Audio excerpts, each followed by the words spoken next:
everyone, my name is Amber. Welcome back to my channel, Amber Reads Romance. I'm actually on my lunch and the sun is kind of glaring in my face, but I wanted to do a quick intro and kind of talk about this vlog that I wanted to do. I have been putting off, and it's been on my list for months, on my TBR for months, No Tomorrow by Carian. And I heard this is a super like angsty, emotional, toxic kind of romance. So I kept kind of putting it off, and it can be kind of hyped. So I was worried about that. So I decided I would finally read it, and I might do another book in this vlog too of like angsty romances. So I've also put off A Love Letter to Whiskey, I think that's the whole title, but I've put that off forever too. So I think I might do both of them in this vlog, but I'm not positive. So anyways, I just started listening to No Tomorrow, and I'm listening to it and kind of reading it on my Kindle at the same time. But I am at work, so it's a little bit easier to listen to an audiobook. And I'm about 30% in. And already it's pretty, I don't know. I haven't got the angst yet, but I've gotten the irritation with this hero. We have, oh God, I forgot her name already. Sorry, guys. Our heroine, basically, she's like, I think 21, working a full-time job in an office, and she goes to like this park every day for lunch, and she happens to like see this guitar player there that just plays, you know, he's kind of a street performer, and she ends up finding out that he's also homeless. Like, he's a very he's very like a wanderer, like just kind of goes from place to place. He doesn't want the stress of like having an attachment, I think, and being in a home and having responsibilities. So it's kind of, you know, at first she's kind of leery of him, but like he starts flirting with her, and you know, they start really hitting it off and hanging out, and she kind of goes there looking for him even on the weekends. And so a nice relationship starts to build. But when it kind of turns sexual for me, she had ended up, I think it was looking for him where he said he sleeps under like this bridge. And they like, she loses her virginity. She was a virgin to him, like out in that kind of environment. And I was just like, ugh. And he was like kind of aggressive and like was like, you know, suck my dick, you know. It was kind of like face fucking her. So I didn't know how I felt about that. It wasn't that great of a first time. A lot of the stuff this hero does, and I get he's probably going to have mental illness, and he also is going to have addiction issues. He does admit that he is an addict. Yet he's seen drinking. So like, if you're not doing drugs, like you shouldn't be drinking either, because that's, but anyways. They end up in this relationship, but he seems to not give a lot of himself, and she's putting so much of herself in this relationship and doing so many things for him, and he's very secretive, and he doesn't want to meet her parents because of who he is, but he also just doesn't, he's not like making the full commitment, it sounds like to me. And so that was kind of frustrating me with this character. Then it's like she finally gets her own place, and he's really only gone over there like once. He does have this dog that he has, his like dog, and he was like, oh, he left his dog with her and went out for a walk or whatever, and then like he never came back. So she started getting worried, and she looked for him in this place. It was like a shed that he was living in, and all his stuff was gone. And she found a note basically of him saying he has to continue, he has to walk on, and that she can have the dog kind of thing. And he just left.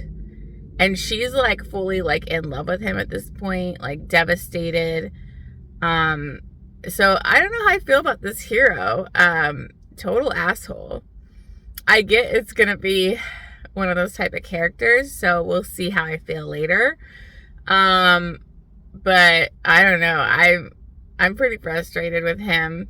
And I think this book like spans like years and years and years. So I'm guessing we're going to do a time jump. I don't know, where it's probably going to be years till he shows up again. But I don't know. The sexual relationship felt very one-sided. It felt like he was kind of being dominant and it almost felt like he was like, you know, using her a little bit. That's what I felt like. I wasn't feeling this great love connection. I felt like, you know, she's never really been interested in anybody. He's the first one she's ever been interested in. And then that's how he treated her. So not a great start to how I'm feeling about this character, but I'm sure, you know, maybe that's the point. And Carian Cole's writing is really, really amazing. You know, it's flowing. It's, you know, I've managed to highlight a couple lines, but since I'm listening on audiobook and at work, I haven't had a lot of time to do that. But I do always love Carian Cole's writing. So hopefully this will get a little better. I don't know. We'll see. So I better get back to work. Sorry for this bad shot, but the sun's like shining right in my face. So I will check in back in with you guys once I get a little bit further in the book. Hey guys, I am at work. I'm on my last break. I'm about 50% through the book. And I'm liking it. I'm not fully loving it here. I don't know if it's going to get better, if I'll like the hero more later, but so far he's pretty like crazy. He's not, so there is mental illness in this. So I'm not saying crazy. I'm just saying he's got like a million red flags that I don't think a lot of women would be like, oh, that's my top book boyfriend. So hopefully he redeems himself. I don't know. So far he's a mess. This relationship is so toxic. So maybe that's why people say this is super angsty, because it's like such a toxic romance. I mean, he's got so many red flags, like you kind of want to run away from that kind of man to be your boyfriend, not to him. But I mean, this heroine is like head over heels, like in love with him and obsessed with him. But on the previous clip, he had basically just left.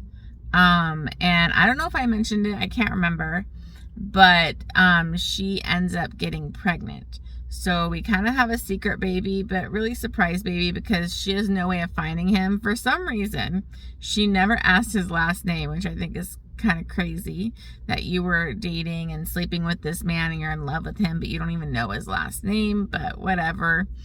So she had no way of finding him. And so we kind of have like multiple time jumps, which I'm not really always a fan of, like the time jumps, because it's like you don't really feel those years. It's just all of a sudden, oh, it's a few years down the road now. But she wanted to keep her daughter, and she got kind of a better position at work, and she's living with like her ex-boyfriend, who I really like his character. He was like her one serious boyfriend that she had, but like they're friends basically. He thinks he's bi. He thinks he's interested in men, but he's kind of confused. So I'm thinking he's bisexual, but they're not interested in each other whatsoever. They both had bad breakups. And so he's doing really well off. I think he's like doing accountant, but he's also like a model, and he's like really filled out, and he's super hot now. And so she's actually living in his big house with her daughter with him. So we have like a few different time jumps. And she finally finds out about Blue. Like at one point he left her like, I think like a letter on her car, and she couldn't find him, and she was trying to look everywhere for him.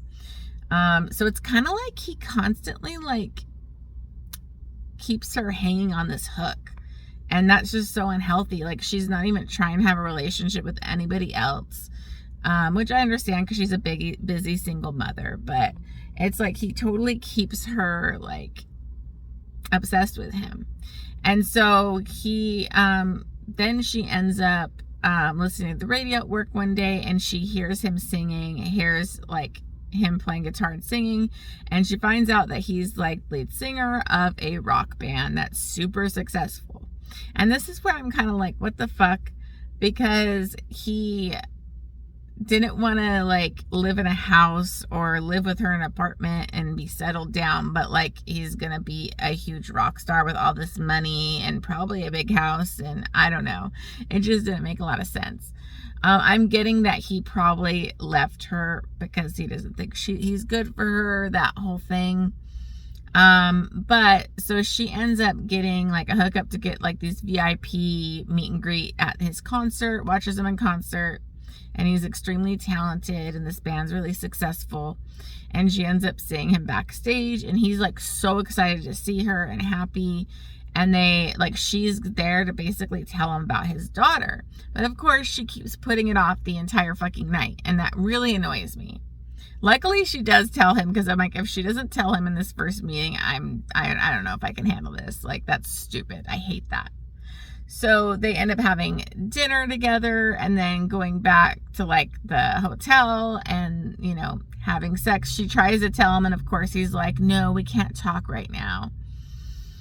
And they have sex, and he's like, really, I think he may be bipolar, because he seems to have these extreme manic behaviors, you know, and then he has deep depressions. And so he's like super excited, animated, and like, we need to try again. I want to be with you. I love you. I've always loved you. He does admit that he has never been with anybody besides her. And that's kind of shocking. So I actually didn't really like that, because he's a huge rock star and he hadn't like slept with anybody else. But she's wanting to start with him, but she ends up waking up later and he's in the bathroom forever, and she goes in there and he's shooting up heroin. So she was devastated, and she's like, I can't be with you while you're doing drugs. I can't have you in my daughter's life if you're using drugs. He also didn't really want part of the daughter's life. He's like, I can't be a father. Like, I can't even take care of myself or a dog. Like, I can't be a father. Which I think is good that he's self-aware, but it's also just, it's adding to the toxicity of this couple, and like them constantly not being able to be together, but wanting to be together. And I think we have another time jump for like another year of her not being with him. And you know, I really liked his best friend that was in the band with him. You know, he tells her, you know, like he has to kind of want to get clean himself, or he's just going to be right back where he is right now. And he offers to help with the baby and stuff. So, well, she's like 5 or 6 at this point. So I don't know. I don't know if this is going to be like really my favorite Carian Cole. I don't really get like how everybody loves this guy, because he kind of strings her along, and like, how do you move on with your life if you're constantly hung up on this guy that you can't even be with because he's got so many issues and he's not with you? So, I got to get back to work, but I'm hoping that this will get a little bit better, and maybe I'll start to see the good sides to Blue, and that, you know, maybe they are meant to be together. But so far it's a pretty toxic relationship. Okay, I will check back in with you guys probably maybe after work. I'm not sure. Depends on if I actually get some more reading done. All right, see you in a bit. Hey guys, so I am finished with No Tomorrow, and it wasn't that great for me. So I know a lot of people love this book, and I think I'm in the minority here, but I didn't get this massive love connection between this hero and heroine. I thought the heroine is super fucking annoying in this book. The hero basically got to do whatever the fuck he wanted and come in and out of the picture. He had like a million red flags that I don't see the reason we would be so amazed by him. Like, I don't know why people have this guy on a book boyfriends list, because he is pretty messed up, and I get he has a mental illness and he suffers from that, but I don't know, it wasn't that angsty to me, because I didn't really care, and I didn't feel that they were like this all-consuming loving couple. Like, it felt like more that they were obsessed with each other, and they were like an obsession and wanted to be together. So I gotta say, like, once she, finally sees him again, she has, had this baby. it's so many time jumps, it's hard to keep track of, like, how old is this kid now? There's constant time jumps that make the pacing feel really off to me. So like he had like left her, and then she found out he was this rock star. And so now she was finally able to go tell him that he has a kid. So she shows up at his show, and he's like super excited to see her. I kind of thought he was bipolar because he would have these extreme manic behaviors, where he was like all in and so excited to see her. And, you know, they go back to like his hotel that night, and she still hasn't told him that he has a kid. And so they have sex again. And then she kind of wakes up to him. She kind of wakes up to him basically doing drugs in the bathroom. And so, you know, and he was basically saying like, let's be together, let's start over, blah, blah, blah.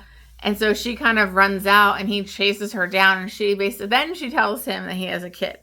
So I did like that she was not going to let him be part of the kid's life if he was on drugs, and that he needed to get sober.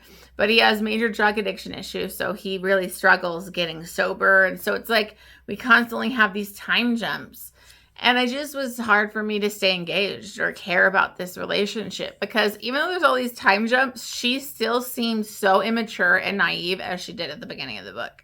It's like she really had no growth as a character, while Blue actually grew. And, you know, eventually with what happens at the end of this book, like they do start to be together.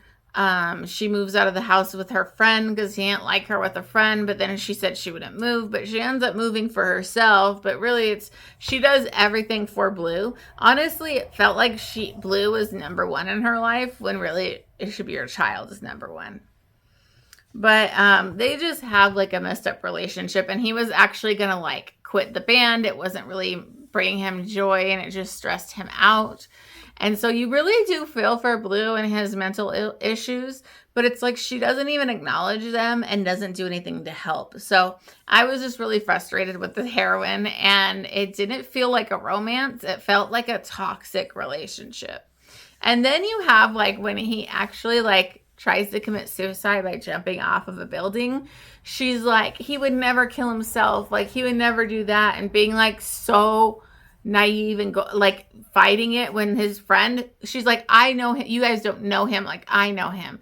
Dude, this guy has been best friends with him since they were kids. I think he knows him. He knew his family. You didn't know anything that he even had a sister. She did not know this guy except for what he decided to tell her, and then she's telling them they don't know him. No, you don't know him because you still won't acknowledge that he has mental illness. So it was very frustrating. So, but luckily, you know, he's okay, and he gets therapy and all that kind of stuff, and is in a treatment program. And so I do appreciate that he got therapy and diagnosed, and he's on medication, and so that they're able to kind of like be together. But I just didn't get the angst. It honestly just felt like a toxic mess, and like so many time jumps that I don't know, I didn't connect to the characters. I think that if we would have had his POV throughout the book, it would have been much better, because then I would have actually got to know him and cared about him, and it would have built more of my connection to the hero, at least. When a heroine annoys me, it can ruin a book. And if the hero isn't like saving it at all, it really ruins the book. So I don't know, like I just thought there were so many issues with this book that I don't get why people are giving it 5 stars. If that's you, I'm sorry, you know, we all have different views of books, but I just didn't get the hype on this book at all. Carian Cole is a good writer, so the writing wasn't the issue at all. I just think it's the characters, the storyline. I have a hard time with rock star romances, so I don't know. The whole sex under the bridge thing, rough sex, and then face fucking her, really didn't like that. So it's just a lot of issues. So I think I gave this 3 stars, if I'm remembering. I did review it on Goodreads and was kind of rough on it, but I did give it 3 stars. And I can't even remember if I gave it 3 chilies or not, but probably 3 or 4 chilies, because they do get pretty spicy. But I honestly didn't like care about the sex scenes either. So So kind of bummed about this one. So not a very good angsty romance in my opinion. I want to feel the angst and I didn't feel it. I felt just toxicity. So we'll see how the next book goes. I think I'm going to, when I finish this vlog, I think the next book that I want to do is going to be the Love Letter to Whiskey or something like that. I think that's a highly angsty loved book. And I love Kandi Steiner. So that should be a good one. All right, I will check back in with you once I start the next book. Hey guys, so funny thing is that I am checking in and following up with this vlog really late. I had planned on reading A Love Letter to Whiskey by Kandi Steiner as like my second book for this vlog, as it like, is it worth the hype or angsty kind of books that I'm reading? And I kept putting it off. I put it off and put it off and put it off. It's one of those books that I've been like really intimidated or worried to read because of the hype and how beloved it is. So I just bought it yesterday. It's been a few months or longer since this last book that I brought up in this vlog. So I'm sorry, this might be a kind of a crazy vlog or whatever. But I am about to clean the house and I need to do my quick check-in because I wanted to follow up with you guys. So I actually bought it on audiobook. So I'm going to listen to it today. I'll probably be like highlighting as I go, but I am cleaning the house. So I'm mostly going to be listening to it. I did start a little bit of it yesterday. So I think like 10%, but I was at work. So I wasn't like fully listening and I was distracted. So I turned it off and I had to like focus on work for once. Well, not for once, but anyways, so I am seeing where the angst is going to come in. It's not quite angsty yet because it's just started, but this is going to be a long, frustrating, like wanting this couple to be together that never has the right time or things come in the way, or maybe they're going to be their own roadblocks, I'm guessing. But you can see where the angst is going to come in because the heroine basically meets this guy in high school. She really like is into him, thinks he's super hot, is into him instantly, but he notices her hot friend first. So her best friend, who she like absolutely loves, is like an amazing person, ends up dating him in high school. And so she kind of gets stuck in that friend zone, pining after him kind of thing. And eventually, like at the end of high school, you know, like they break up. The friend's like not that into him. Like she doesn't like all the things that B likes about him. And so, you know, then like they end up going off to college. And then eventually they're going to be at the same college. They run into each other and he's like really like, you know, looking extra hot and she's super, you know, excited to see him. But guess what? She has a boyfriend and her boyfriend is his roommate. And so once he figures out she has a boyfriend, he all of a sudden kind of becomes cold and like kind of ignoring her and stuff like that. So she's kind of upset. B has a really interesting history because she found out later she has a tough relationship with her parents because she found out that her father had actually, like, she thought they were in love or whatever. They were like never married, but she thought that her father, like, and mother loved each other and they just had a weird relationship. But she finds out when her mom's drunk one night that he had actually raped her and she was the result of that rape. And so she was very frustrated because, you know, her mom didn't tell her, nobody told her, and she like still loved her dad, but he did this like horrible thing. Also, like her name, I think it was Brex or whatever, and it means like freckles. And her mom named her that because she had like the freckles like her father. So she has a white father. I think a white father. Yes, a white father, and he's got like freckles. And then she has a black mom, and so she's like this perfect, beautiful mix of the two. But she didn't like her name because of that, so she wanted to be called B. So anyways, that was a really sad, backstory for her. But so I'm going to actually get started cleaning the house and start listening to this book more and see how it goes. I will try and check in throughout the day or maybe later in the day after I clean the house. Who knows? But once again, I'm so sorry that it took me forever to get this vlog continued here. But I am determined. I am going to read A Love Letter to Whiskey. And I really, really hope that I love it. So I will check in with you in a bit. Hey guys, so I am already doing a check-in. I just finished cleaning the kitchen and ate some breakfast, and I'm only about 30% through, but I had to do another check-in because I am completely getting why this romance is considered like one of the most angsty romances. Because I am ready to like hit this heroine upside the head. She is being so dumb and like putting up their relationship, and for her reasons. I digress. I haven't even got to that part yet, but I love the hero. Jamie is super swoon-worthy, really wants to be with her, and it's just so adorable. So I want to slap her upside the head. Anyways, so where I left off was B and Jamie ended up going to the same college, which I didn't think was going to happen, but she's actually dating his roommate. She's in a steady relationship, so they obviously can't explore their feelings. Now, she's always had a crush on him, but she didn't really think he looked at her like that. And then, so they're kind of having this awkward kind of situation. They're kind of mutually pining for each other. Eventually, they have like a first kiss, and it's like, you know, they're like super into each other, but she feels very guilty because she's in this relationship. It is so frustrating because she starts to kind of push him away to be like more focused on her relationship.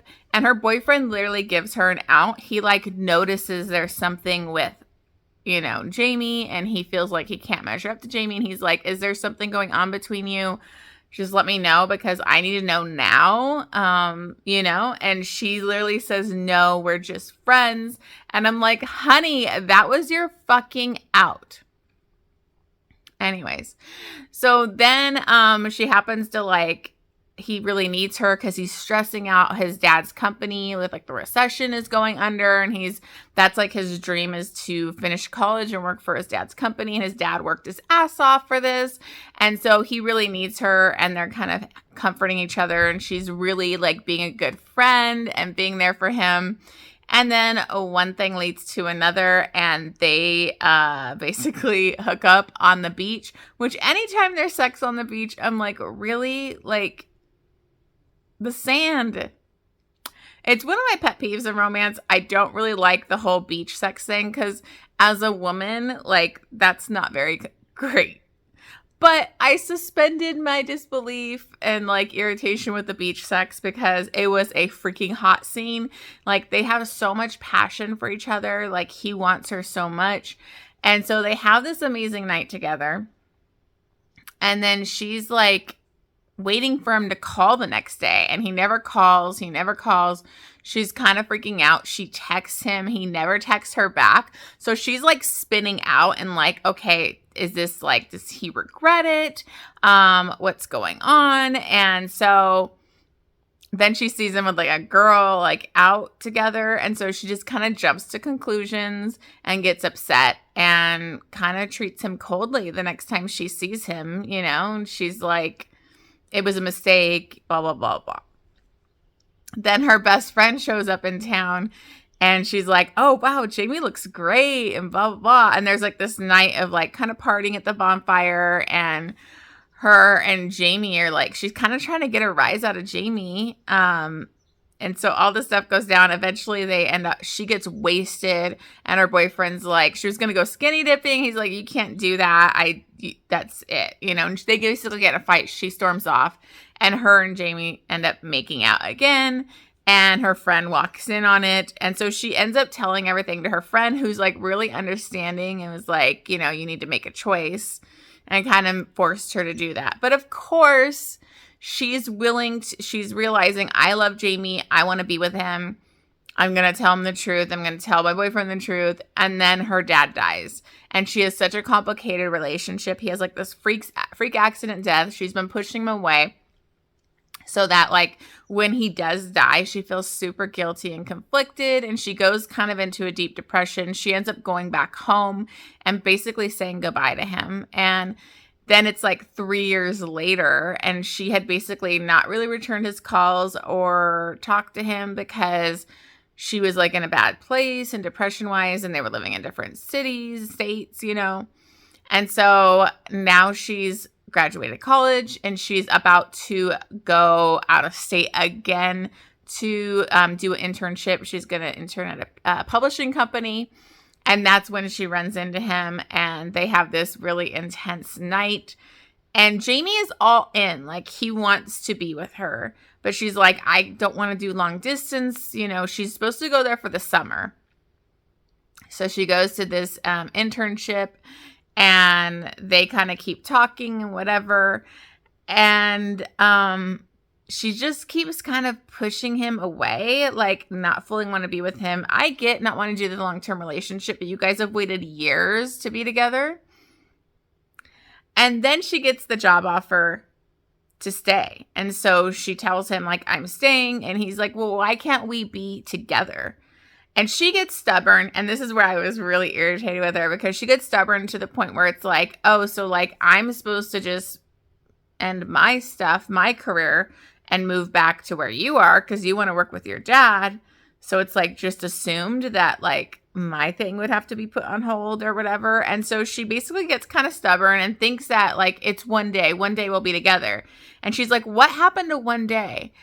And Jamie's like, that one day is now. Like he's like, I don't understand. I understood before with what you went through, but like you just keep putting us off like it's not the right time.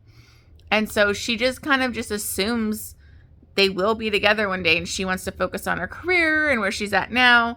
And so that's it. And then they like kind of like stop talking basically because he's like fed up. It's like she's not willing to commit to be in a relationship with him. And, you know, he's like, oh, are you fucking other guys? Do you want me to fuck other girls? And she's like, well, I get it if you have your needs.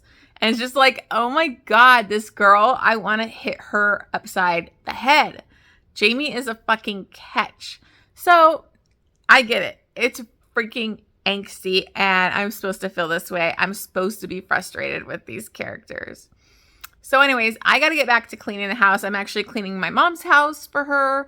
I do that like every other week. I clean her house. So I need to get back to cleaning her house and listen to this book.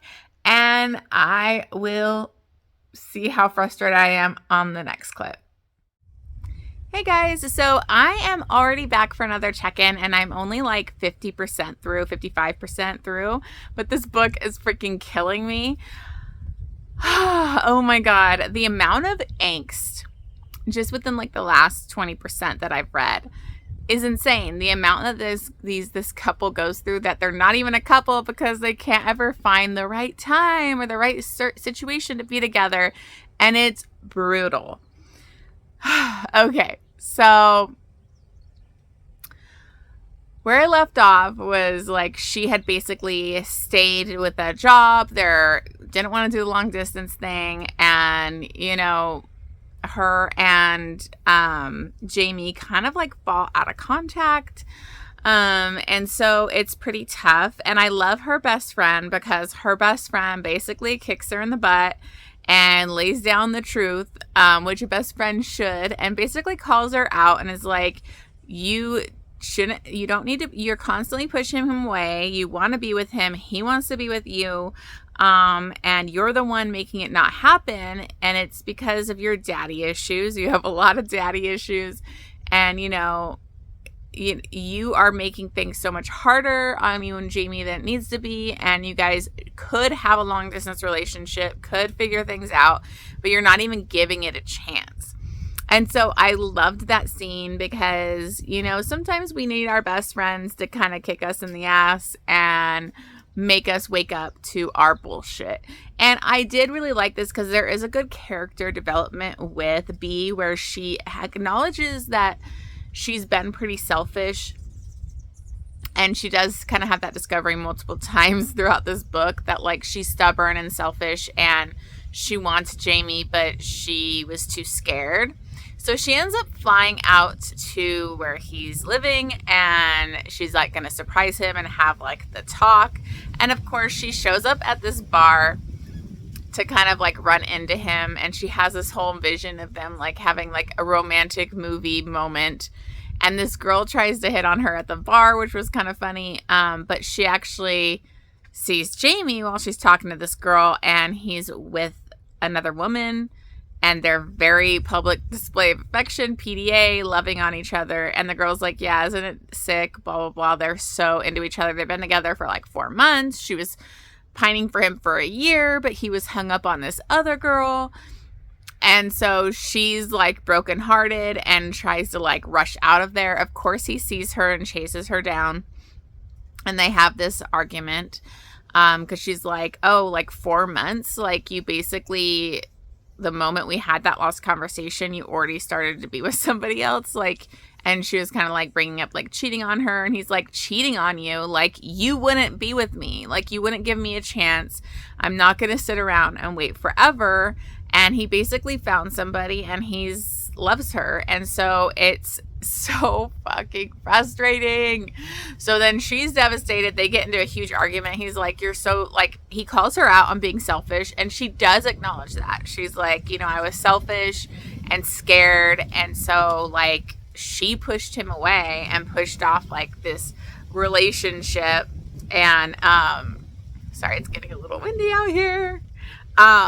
And so he moved on, you know? And so she basically goes back home, and, you know, they don't talk for a while, but then he apologizes. He's like, I was so cruel to you, but I was like, you know, thrown off and upset and all of that. And so they decide to be friends, which I'm like, you guys can't be friends. Like, it's impossible for you to.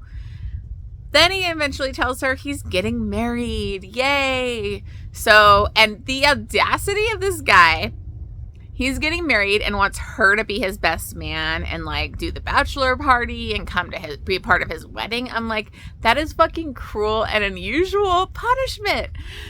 So she has to go out there to do like the bachelor party, which they end up just doing like a camping trip. But like his fiance is like really giving her the evil eye. So is the fiance's family, which I would too. He's obviously so into this best friend of his.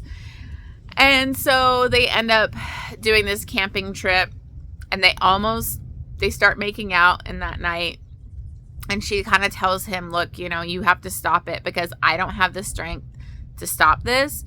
And you're getting married and you love somebody else. And so he does stop. And then the next day at the wedding, all shit breaks out because it turns out that the fiance had seen a picture of them at camping and how chummy they were. And so she just got drunk and cheated on him. So that ended that. There was no wedding. And they end up like, she gives him the comfort of her body, and they have sex that night, and they have sex all night. And they basically talk about how they want to be together. She's fully ready. He's ready, but he has a lot of stuff to take care of. I mean, he was about to get married. He's living with her, all that kind of stuff. So he's like, wait for me, you know, let me get my shit together here and we could be together. And this is when it gets so, oh my God. I was so emotional. I was like teary-eyed, like during like the wedding stuff, like already made me emotional having her watch him be with this other woman. And she's like, I want him to be happy and he seems happy. So even though it's heartbreaking for me, I have to be happy for him. Like I want the best for him. And so she's like choosing to be not selfish anymore. And so that was heartbreaking. Then her having this hope of them being together, she's like, okay, I'm going to step back at work because she's too like a workaholic, obsessed with work. She's like, I'm going to step back from work. And she starts looking at places in Florida where he lives, at publishing companies. And she doesn't hear from him. And it's like months. She's calling him. He's not responding. 6 months. She's calling, texting, leaving messages. He won't pick up her phone calls. And he won't answer her. And so finally she has like her best friend check in on him. And her best friend's like, he looked fine. He was out with friends. He wasn't with a woman or anything, but he seemed fine. And so she was devastated because he totally ghosted her, and she was heartbroken. And so she decides to go cold turkey sober from him, because she always refers to him as whiskey. And so she decides to get sober, because she does tend to drink a lot. And whenever she drinks, it's like, you know, she reaches out to him and things like that. So she ends up getting like sober, and literally she cuts him out from her life. She deletes him from social media. She, basically like just doesn't like look him up anymore, you know, takes his number off, her pictures, everything. And then she says, and then 2 years later he shows up. And guess what? 2 years later, when he shows up, she's about to get married. So she has cut him out of her life. She basically found an amazing man who treats her so good, and he's like just amazing. They get engaged pretty quickly, but she's packing up and everything, and he shows up like in the rain, soaking wet, infuriated, holding her wedding announcement or invitation or whatever, and it's just like, are you fucking kidding me? And she's kind of like, what? Are you kidding me? Like, you cut me out of your life. What was I supposed to do? And he's like, wait. Oh my God, that hummingbird just flew right at my head. Anyways, he's like, you were supposed to wait. And she's like, you never answered any of my calls. And so he brings up the point when she had left the college and kind of cut him out of her life. And that was 3 years he waited for her. And she's like, that's different. We didn't make any promises. We didn't promise anything to each other. And like, you know, you completely ghosted me. And so it's just, you guys, I can't take it anymore, these two. So she's about to get married, and he's like, you know, tell me you don't want me and I'll leave. And she says it, and he starts to leave, and she freaks out, and she's like, no, wait, you know, I do want you. So that's where I'm at. Like, I've gotten emotional multiple times where these two couldn't be together. I mean, it is just so toxic. I mean, there's so much cheating, basically, because they find such amazing people. Like, they find these other people that they're getting involved with are good people, but they are so in love and obsessed with each other that they, like, bring these other people into their drama, and it's just toxic. So this is tough, you guys. This is so fucking angsty. So I'm really enjoying it, though. Like, it's a good angst. It's a frustrating angst. But I was frustrated with the heroine, and now I'm, like, really into her character. I really like her. I think she's had a big, you know, evolution and good character arc and realizes her issues. But they just keep circling around each other, and it's just fucked up. They just need to be together or leave each other's orbits, because they can't keep doing this cycle. Anyways, I'm going to get back to cleaning the house and listening to this freaking book, and I will check in back with you guys in a bit. Okay, you guys, seriously, I am already back, and it's like, I'm already doing a check-in. This book is freaking killing me. So I didn't realize that I was like, halfway or 60% through the updated 5th anniversary edition, but really I was like nearing the end of the original book, because I got the extended edition, thank fucking God, because the way this book ended and the prologue would have made me throw my book if I had a physical copy instead of listening to it. Would have made me throw it across the room. So I completely get the frustration of readers. I am so glad that I didn't just have to suffer through that first edition, and I'm going to get an extended story, because I would have really had a lower rating for this book because of that ending. So I can't, like, this book is fucking crazy. So, like, they end up having sex, pretty passionate sex, the night that he you know, shows up, because she's getting married. And, you know, they obviously belong together. We know that. But yet again, she regrets it and says, you know, we're toxic for each other. I can't do this. Like, I moved on. And he does, like, they have this whole conversation. He's like, don't you want to know the reason why I didn't speak to you for 2 years?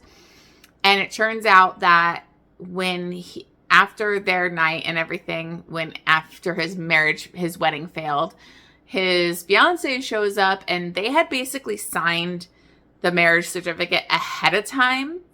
And so he had signed it, she had later signed it, and she went to the courthouse and basically showed up saying, like, we're legally married. And she was trying to get him back, but then when that didn't work, she basically was like, I have proof that you cheated on me, because of the night of their failed wedding, he went and had sex with B and everything, and she was going to take him for everything he was worth. So it was like 2 years of him trying to deal with this and get divorced and all of that. And B's like, well, you could have called me. And he's like, I tried later, because he had to like block her, because otherwise it would be bad for his case or whatever, which this is kind of flimsy to me a little bit. But she's like, you could have called me multiple times, warned me, something. And she's like, you just abandoned me. And he's like, well, I did call you from like a payphone, and those were like unknown numbers that she never, answered. So it was kind of flimsy at best, but he did have a reason. But she's like, I found someone, he loves me. Like, we're just toxic. We continue to like ruin each other's lives.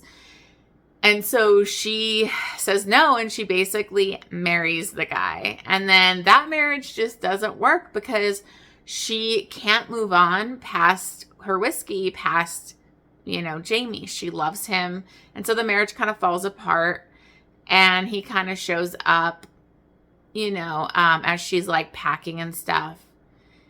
And he had given her, he was kind of like a goodbye. He was saying goodbye, but like, that he hoped, because he thought she was staying in her marriage. He had no idea. And he gave her this gift, and it was like this beautiful charm bracelet. And it had all these, like, I got so emotional. Had all these like significant things to them, with like the classical music that they both loved, surfing that they enjoyed together, and a heart, because, she was his love. And it really hit her then that like, he wasn't an addiction. He wasn't this bad thing that she had in her life. He was meant to be with her, and she loved him.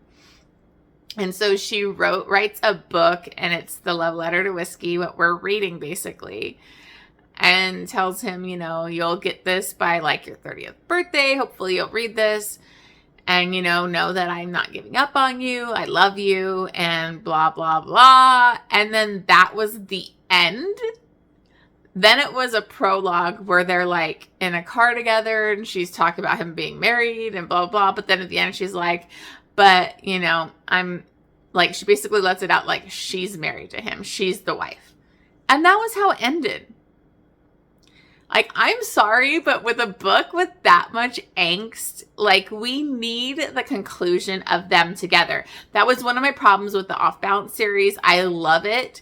But like, when her and Rhea and Kova are like separated for a couple years, and then at the end of the book, like, oh, this is kind of spoilery, so I'll put spoilers here, but with Rhea and Kova, like, he shows up at the end, and then it was like the end, and then the epilogue, sorry. I'm out of it.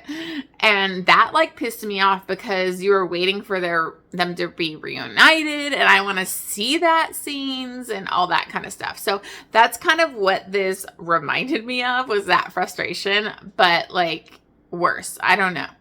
So I completely get why people would lose their freaking mind over this.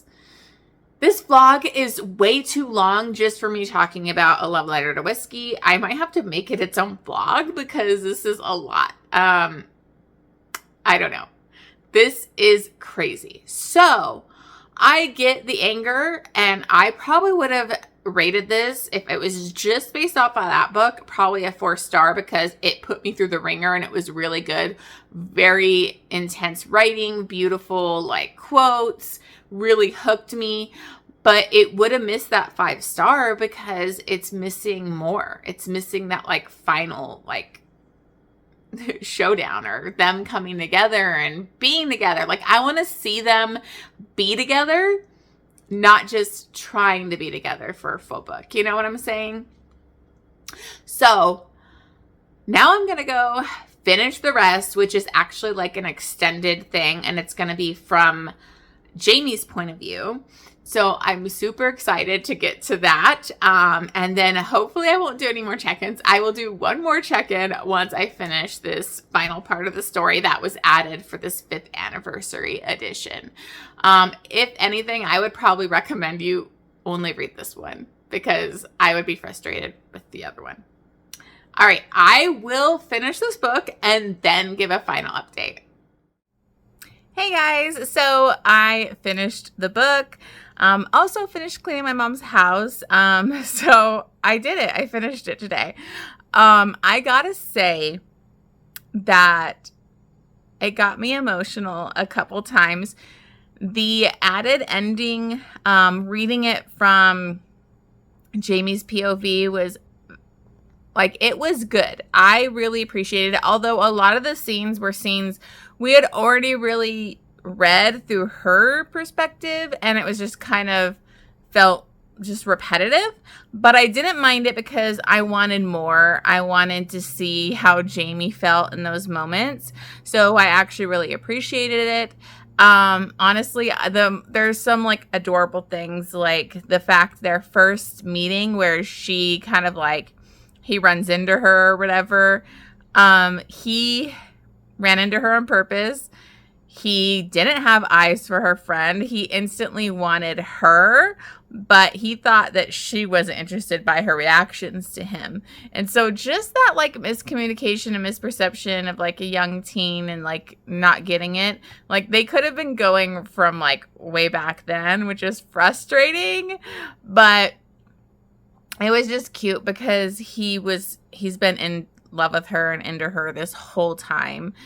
And it was just hard to watch them. So it's like you kind of had to go through all the suffering again from Jamie's perspective, which was tough. But I love at the end when he like finds her book kind of thing. Like he shows up and they have this like confrontation. He's like, what the hell is this? You know? And it's like, she's like, well, this is our story. And he's like, our story? Like, this is the worst ending I've ever read, which I thought was great. And so, and she was like, well, I figured we could have our epilogues, you know, like, so it was like her love letter to him. And so they come together and he like want to get married like right away. They have to like, they basically file for like the marriage license and decide to get married in California because it's like their place. They do get married and they end up deciding to like start fresh in their place. So they actually move out to California, and she gets pregnant and they have a baby together and everything. So it's the ending I'm sure the people needed from the original book. I'm going to rate this book as this complete book because I didn't read the original where it just ended there. So I'm going to rate it how I'm feeling based off of this book. And I can honestly say I really enjoyed this. It really put me through the ringer. It made me frustrated. It made me like, the angst really got to me. But there are books that are just so good when they're angsty like that. So I honestly I would recommend just reading this one if you haven't read it yet. Obviously, I gave a lot of stuff away like I always do in my vlogs, but I loved it. I think Kandi Steiner really did something special with this book, and I was emotional multiple times, getting teary-eyed. I was just so happy to see them be together. I think they both grew as characters, and they had good character arcs. So with this additional, I think it's like Love Whiskey or whatever, at the end, I think it really helped this book become a 5-star for me. So I'm giving this 5 stars. I absolutely loved it, even the painful parts. and I had a great time. So I don't know if I'm going to end up putting this all in one vlog with the previous book that I read. I don't know. This will be a really long vlog then, or if this will just be on its own. I guess we'll see when I edit. I don't know. I apologize if this is a super long video then, because I talked about A Love Letter to Whiskey a lot in this part. So we'll see what I do. It's a mess. It's chaotic. That's what happens when you don't film the vlog back to back and it's like months apart. I don't even know how that video started. So we'll see. But thank you so much for watching this. If you have any angsty recs that you love, make sure to leave me that in the comments down below. Make sure you subscribe to my channel, and I will see you on the next vlog.